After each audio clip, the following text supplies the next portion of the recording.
Break down everything which happened in this match. Zach Tawatari's here. Ryan Pratt, HCU Soccer is back. Good to see you. Yeah, thanks for having me back. All right, so here's the deal. When you look at what happened today, what was your biggest takeaway from this win? I mean, the biggest takeaway for me is just how dominant Spain was in possession.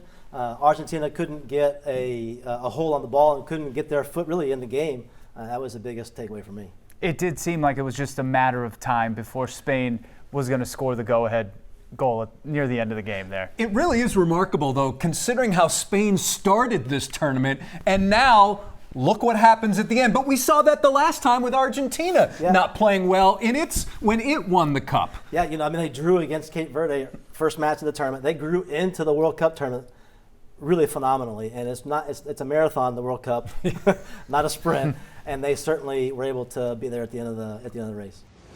So Ryan, what's one stat that really jumps out to you? Well, I'm going to go with a couple here. This one right here, expected goals, our possession, which is the one I just mentioned, and then I'm going to come over here to this and these two areas down there. And you look at the possession. We already mentioned that piece of it, but Messi didn't have much of an impact in this game, and this is why. If Argentina can't have a hold of the ball, Messi can't impact the game like he's typically accustomed to. And that was a big deciding factor in the outcome of this match. What I thought was interesting was right here when you mentioned the yellow cards and the red cards, and then there's zeros over here. Is this, do you think, a byproduct of Argentina being frustrated? Absolutely. Anytime you defend for 65% of the time, you're exerting energy, you're all in from a defensive standpoint, and so sometimes when you're doing that, you lose your cool. You're frustrated, and that's what we saw happen, especially when Enzo Martinez came in the game and got his 2 yellow cards. So shots on goal, this being 0, doesn't jump out to you? Because I know that's something we were talking about. Yeah, I mean, that seems what everyone's talking to you. Well, everybody's talking about that. I wanted to give you guys something to talk about, too. There you go. So I'm going a little bit deeper than the surface here. Okay. But how bizarre is this, though, to see Argentina with arguably the GOAT have zero shots? It's unbelievable.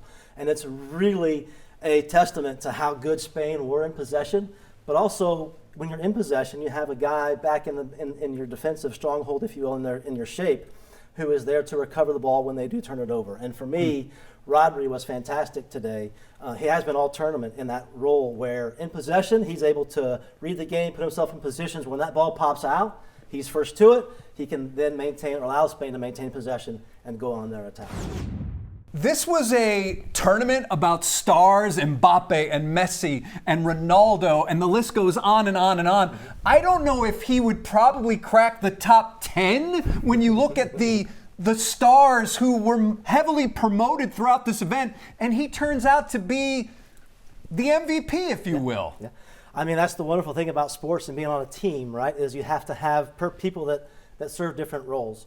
And for me, you got Yamal, and you've got some of the other guys for Spain that are fantastic, but you've got to have that guy that brings everything together. We call those glue guys on our team, glue guys, and you have to have those guys that hold everybody together. And to do it at the level that he did it throughout the course of the tournament was fantastic. Why does he not get any attention for the most part? Well, he's not 19, playing in his first World Cup. For one, he doesn't score a ton of goals. And he is also very similarly placed in his club team with Man City in the same type of role. And that's why Man City are so good, because they can just rely on him to cover ground. They have lion's share possession, and most of their games do Man City. And he's able to just put himself in positions where he can read it. And when that ball pops out, again, like I mentioned before, he can regain possession for his team. They can keep going.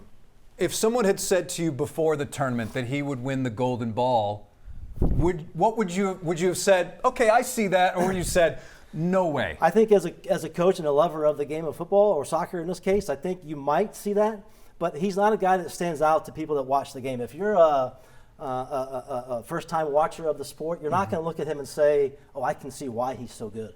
But if you watch Spain play over 4 or 5 or 6 games in this whole tournament, and you watch him specifically, you can absolutely see why he was the Golden Ball winner. And Ryan, you mentioned Rodri. This is part of what you believe makes him so special. You did this before we came on, so we have this all here. Tell us what this is and what Rodri does. So this is all from memory. Okay. I hope this makes sense to some people out there. This is a general thing. But okay. It is general to a degree. This Spain in the red, obviously Argentina in the blue. And this is Spain's attacking structure, if you will. They've got their left back, Cucurella high, Yamal down here, and then you've got their two midfielders just kind of stretching Argentina's defense both widthwise, but also pushing them back and pinning them back by their structure and possession. Okay, and so the reason why Rodri was so good, Rodri's here. When Spain has these guys come in these areas, the defenders for Argentina have to respect their movement. And so what they would do is they would kind of drop back closer to the top of their box.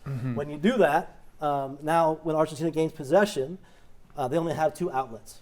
One is Alvarez and Messi. Messi doesn't defend. We all saw that, right? He's just out there as one of those outlets, but obviously you cannot forget where he is or he's going to hurt you big time. And so this is their structure. What you see here is really anytime Alvarez pops into these pockets here or here, who's going to be there? Rodri's going to be there. And so he's just reading the game. Anytime Argentina gains possession and tries to play it out, Rodri is so good at getting in these areas here, and then getting himself in that area as well. And so really, that was the reason that Spain was so dominant in possession was because of this right here, which is a defensive tactic as well. Almost like a sixth sense he has? Basically, yeah. Something like that. So that is how some of what Spain did and how it looked. Now let's hear how it sounded from pitch 25. And after seeing that, we're over here at the desk. And Ryan, when you look at a team like the United States and try and compare them to, say, Spain, what is the biggest gap right now? Is it technical ability? Is it a tactical understanding? Is it player depth? Is it something else? Well, I think you hit it there at the very last comment where you said player depth. For me, that's certainly a big area for us to make improvements on. You go back to our last game against Belgium, and Belgium doesn't even play De Bruyne, brings on Lukaku and Doku, who are Premier League level type players. We don't bring on those same level of players when we make substitutions. And for us, and for me, that's where I think the biggest discrepancy and the biggest jump can be made is depth, developing those other players that can help bring our level up. So overall, how should we look at this United States run, big picture? Big picture, I think it's exactly where we thought we should be, or maybe where we knew we would kind of maybe crash out in the tournament. I think anytime we can get to the 16, that's our expectation. Now, at that point, it comes down to matchups. If we get a good matchup, a favorable matchup, can we win that, get to the 8, and then from there, who knows what can happen. And now we have our whiteboards here. Ryan, you're not done drawing. When you come here, we're putting you to work. So, with the whiteboard, what is or who is the biggest surprise team of this entire tournament? Now, we have some others, so leave some space. Okay. Biggest surprise team. I know who I'm putting down here. I'm saying Cape Verde. I'm saying Cabo Verde. I think when you look at what that team, all right.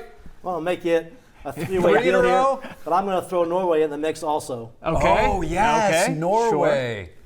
Norway. I mean, Holland, it's one thing to have a unicorn like that, but to have him actually perform, that's another thing. Like, man, he carried that team on his back. He was fantastic. I mean, he scored, I can't remember if this stat is holding true now, but he scored a goal in every game he's played for Norway up to the last game against England, I believe. All right, so we still have some space. Biggest disappointment. Biggest disappointment. I've got mine. Oh, that's a good one. That's a good one. The soccer expert has Germany. Over here. Yeah, I had Germany too. Zach says the United States. I understand why he would say that. I think everybody kind of feels the same way in the way we went out of the tournament.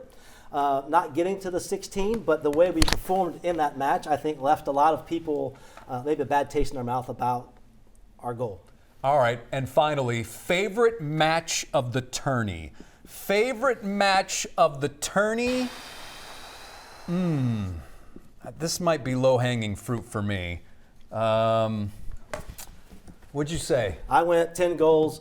France and England. The third place game, 10 goals. What an exciting game that was. Really?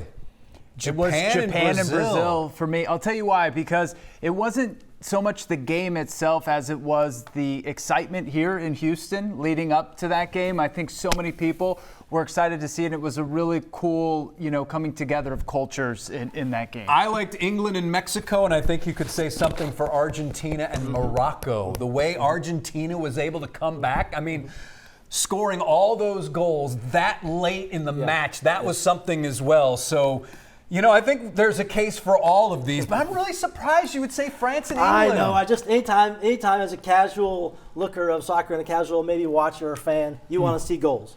It was one of the things we talked about when I first came on the show several times ago was goals, goals, goals. That's what we always want to see, right? To get 10 of them in one game, fantastic. So let me ask you this, Zach. Yes. Being that this man coaches soccer, if you gave up 4 goals in a match, how would you feel? I want all those HCU players watching. How would they feel? I guess as long as you won 6-4. I'd feel a lot worse if I wasn't the team that gave up the 6. Okay. Yeah. So you only got to score one more than the opponent. Slugfest. All right, Ryan Pratt, head coach, men's soccer head coach at HCU, Houston Christian University. Thanks for joining us throughout the tournament and tonight on Sports Extra. Thank you for having me.